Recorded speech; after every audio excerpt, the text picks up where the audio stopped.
윤석열 대통령 담화 다 들어는 보셨죠? 느낌은 좀 어떠셨습니까? 다 들었죠. 예. 그러니까 요거를 딱 한마디로 정리하자면 예. 한편의 정치 포르노라고 한편의 정치 포르노. 빈곤 포르노 이외에 정치 포르노가 나왔고요. 예, 그 저 에로 영화와 야동을 구분하는 기준이 뭔지 아십니까? 네.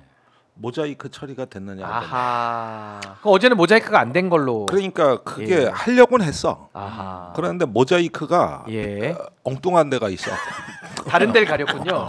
그러니까 예를 들면 뭐 눈 같은 데를 가려가지고 잘못 가렸. 배꼽 빠지겠습니다. 예. 아이고. 그러니까 우리가 이제 야동 포르노라고 할 때는 예. 에로틱한 욕망이 얼마나 적나라하느냐인데 예. 어제는 권력에 대한 욕망이 얼마나 가려지느냐, 이것이 공적 언어로 포장이 되느냐가 이제 기술인데 예. 이걸 서툴게 하다 보니까 네. 그게 잘 가려지지가 않으니 정치 포르노 아니고 뭡니까? 원래는 이제 에로 영화를 제작하려고 했었는데 잘못 가렸다. 잘못 가려가지고 쓸데없는 말 하는 바람에 정치 포르노가 돼버렸네. 정치 포르노. 너무 좋은 또 규정이셨고. 요 의견에 대해서는 어떻게 보십니까? 아니 저는 뭐 너무 적절한 비유고, 근데 막 깜짝 놀랄 만한 비유라 좀 아직 감이 확 깨시죠? 아직 충격에 가시지 않았습니다. 참고로 저희 김지호 대변인님은 아까 소품을 준비해 오셔가지고 롱패딩 입자, 그래서 패딩 입으셨는데 더워서 벗었습니다. 열불이 나서 내복도 입으셨기 때문에 더워서 벗었고요. 저희 납니다. 잠시 명태균 씨 지금 소환돼서 창원지검 들어가는 장면 보셨는데 명태균 씨가 기존의 태도와는 완전히 태도가 달라졌어요. 완전히 달라졌죠. 이거 왜 이런다고 지금 보시고 왜 또 국민들을 이렇게 지금 속이려고 하는 거죠? 그러니까 이런 판이 짜여진 거는 지난주였던 것 같습니다. 그 정진석 비서실장이 녹취록은 정치적, 법적, 상식적으로 아무 문제 없다. 그때가 정리가 끝난 때 같고. 그 국정감사 때 말씀하시는 거죠? 그게 운영이 국정감사죠. 그때 대통령 담화, 저 명태균의 태도 변화, 이런 역공 전략, 하나의 뭐 자기들의 출구 전략이기도 하고 뭉개고 가기로 이제 판이 다 짜여진 반격으로. 그게 지난주였던 것 같고, 그게 이번 주 들어와서 명태균의 태도 변화, 그 다음에 오늘 소환, 그라고 변호사 선임. 저 김소연이라는 김소연 변호사 출신 선임. 그 다음에 이제 대통령 담화. 이런 것들이 한꺼번에 급진전이 된 거예요. 그래서 이거는 뭔가 이제 견적서가 나왔구나, 설계도가 나왔구나, 이렇게 보셔야 될 것 같고. 그럼 좀 궁금한 게 이분들이 그럼 설계도를 짜서 이제 이제 역공으로 지금 이제 치고 나가는 전략을 쓴 건데. 이게 통할 거라고 보면서 저렇게 하는 걸로 보세요? 아니면은 막다른 골목에 막혀가지고 저 방법밖에 없어서 그냥 윤석열 대통령 바지끄댕이 잡자 이 전략으로 좀 보십니까? 아니 그러니까 몇 가지 판단인데, 첫째, 더 이상 육성 녹취록은 없다. 더 이상은 없다. 이 판단 뭐 나와봤자 부스럭이다. 이 판단을 그동안 내리는데 시간이 많이 걸렸죠. 처음엔 뭐가 나오냐 마냐, 어떻게 해명하냐, 40부작 드라마라는 말도 있었고요. 뭐 이런 건데, 그 사인은 명태균 씨가 준 것 같아요. 지난주 페북에다가 그 더 이상 민주당의 그 녹취 파일 없는 거 알고 있다고 썼어요. 근데 본인이 어떻게 알죠? 없는 걸. 있는 그러니까, 아니 또 뭐 본인의 말이면 그럴 수도 있겠죠. 그러니까 처음에는 뭐 굉장히 그 녹취 파일이 나왔을 때 좌절해 있었거든요. 그래가지고 불사질러러 간다 그랬어요. 산소에 아버지 산소에. 산소? 그리고 모든 이들께 안녕 인사를 했다고. 그래가지고 한 일각에서는 신변 안정도 걱정된다 그랬어요. 그래서 완전히 무너진 거 아니냐, 이제 체념한 거 아니냐 그랬는데, 다시 생각해 보니까 이럴 거 보이냐, 더 나올 게 없다고 그러면은. 이 사인을 용산이 고감도 레이더로 수신을 했다. 이때부터가 모든 게 달라지더라. 그러면서 이제는 더 이상 나올 게 없고, 그래서 밀어붙여, 이렇게 그 뭉개고 가. 이렇게 된 게 이제 판단이 섰고, 속으로는 통했다. 이게 이제 우리가 지금 보고 있는 어제 기자회견, 오늘 검찰 출석까지. 그래서 저렇게 명태균이 태도가 변화됐다고 지금 보시는 변화됐죠. 거죠? 그리고 또 진영의 판이 짜여졌어요. 그동안은 언론이 주역이었는데 예. 최근에 민주당이 녹취 파일을 깠거든요. 네. 그다음에 그 폭로자들이 민주당의 공익 제보를 신청해가지고 강혜경 씨부터 강혜경 씨하고 그 김태열 씨 예. 그렇게 되니까 어떻게 되냐면 정당 대 정당 구도가 됐어요. 이렇게 되고 또 민주당에 대한 그 명태균의 원초적 그 반갑, 적대 의식이 또 있어요.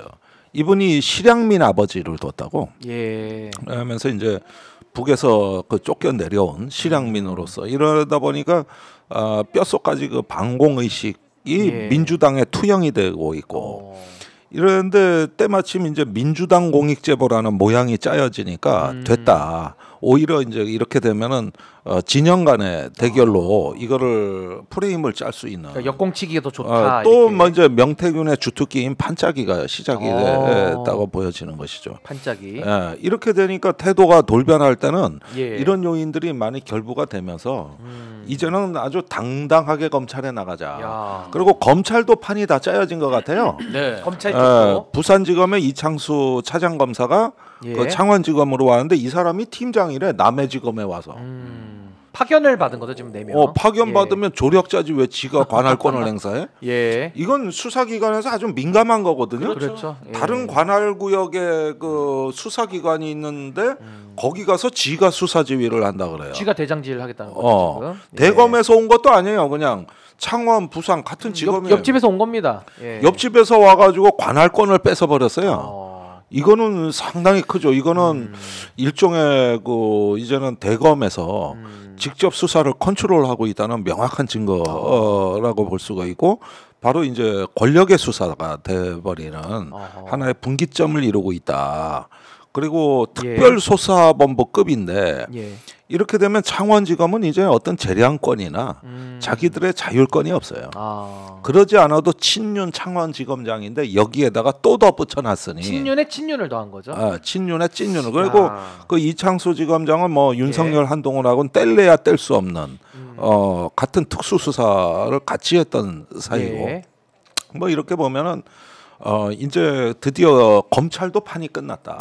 그러면 앞으로 시나리오도 뻔하죠. 잘해야 명태균 씨가 집행유예 한 2년 내지 3년 나올 가벼운 별건 하나 또는 뭐 이런 걸로 그냥 하기로 하고 그 꼬리 자르는 거죠 명태균. 그런 걸로 해서 정치자금법 수사 마무리 짓고 그다음에 여론 조작이라든가 공천 개입 문제는 못 건드립니다. 예. 그래 그거는 나중에 서울 중앙지검이나 예. 이런 데서 이제 가져갈 수 있도록 일단은 경계선 울타리를 잘 형성을 해놔야 되겠죠. 예. 그래서 이런 것들 분리 작업이 들어가는 거예요. 이렇게 보면은 검찰의 그림도 앞으로 대충 다 나온 거 아닌가. 그러니까 이런 걸 다 용산에서는 종합적으로 고려해서 대통령 담화까지 연결이 되는 이런 큰 하나의 흐름이 형성된 거가 아닌가 싶어요. 그러면서 약간의 그 사과 쇼까지도 어제 연출을 같이 하는 그렇죠. 이런 식으로 종합적으로 지금 판을 짜고 있다. 종합적으로 판짜기가 있죠. 그런데 법 기술은 잘 짜는데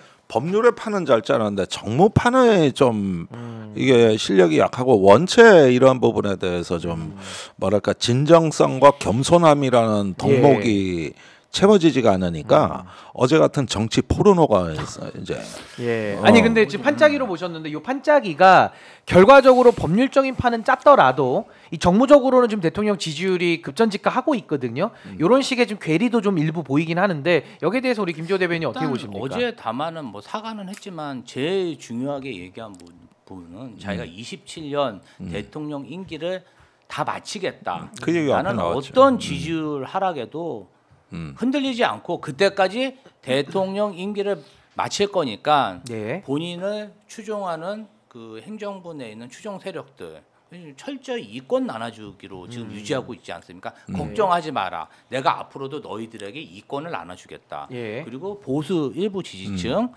여기를 결집해서 정말 20%의 그러한 지지율 철옹성을 만든 후에 결사항전, 결사보위하겠다. 나를 믿고 따라달라. 저는 어제 그 담화의 목적이 그거라고 생각하고요. 우리 김정대 의원님 얘기하셨지만 그 어떻게 법판을 짜는지 사법판을 짜는지는 저도 정말 얘기를 들으니까 위협감이 확 느껴집니다. 진짜 이렇게까지 천인공노할까 싶었는데 서슴지 않고 저질릴 것 같은데 사실 그동안 계속 그렇게 해서 검사들이 이겼죠. 솔직히 말하면 판을 짜왔죠. 정권도 본인들이 정말 정권 권력의 핵심이 되고 여태까지 이겼는데 사실 그렇습니다. 이 정치라는 게 그렇게 법기술로 오랜 기간 권력을 유지할 수가 없습니다. 아니 지금 본인이 지지율이 왜 10%대로 떨어져? 그렇게 잘했으면 떨어지는 거잖아요. 그래서 그 부분에 대해서도 조금 뭐 이제 그들의 관점 내재적 접근법이란 게 있잖아. 그래가지고 그걸로 봤을 때는 저는 지난 보궐선거에서 이 사람들이 그 배터리 충전을 했다고 보는데. 그때 당시에 부산의 대통령 지지율이 20%대입니다. 20%. 그런데 보궐선거에서는 60%대 지지율로 61% 부산 금정구에서 이겼어요. 물론 보궐선거라 투표율이 낮다는 걸 감안한다 하더라도 그러니까 이 사람들이 보는 건 뭐냐면은 저기 공산 전체주의 세력이 하는 유튜브는 맨날 지지율 갖고 떠든다 이거야. 그런데 그 지지율은 권력 유지와 관계가 없다는 거예요. 사실은 부산 선거에서 20%대 대통령 지지율로 60%대 지지를 얻었어요. 그러니까 권력은 별개의 세계라고 보는 거거든요.